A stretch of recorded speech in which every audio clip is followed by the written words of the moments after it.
I'm here to speak on behalf of our younger children and their academics.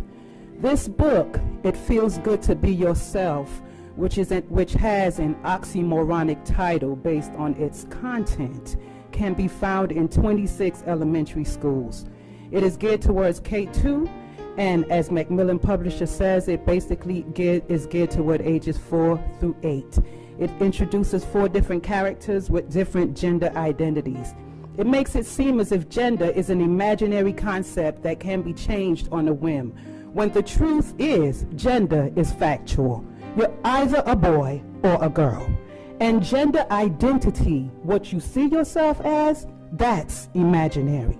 Well, let me read you a couple of things. First character is Ruthie. She's a transgender girl.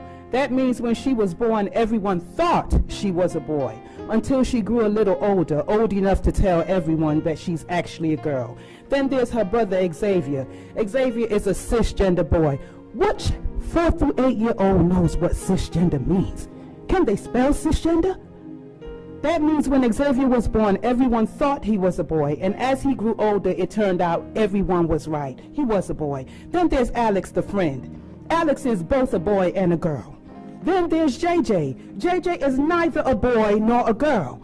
Ever since JJ was very little, they never felt exactly like a boy or girl. They just felt like themselves. This is JJ's gender identity. Some kids feel like girls. Some kids feel like boys. Some kids feel like a little bit of both. Part boy, part girl. Reminds me of that old commercial. Sometimes you feel like a nut, sometimes you don't. Is that okay? Some kids don't feel exactly like a boy or a girl. They feel like neither. Some kids feel that their gender identity isn't always the same. It's often changing. So now are we endorsing schizophrenia? What are we doing? Whether you feel like a boy or a girl or neither, if you describe yourself another way, that is your gender identity. When does this foolishness stop?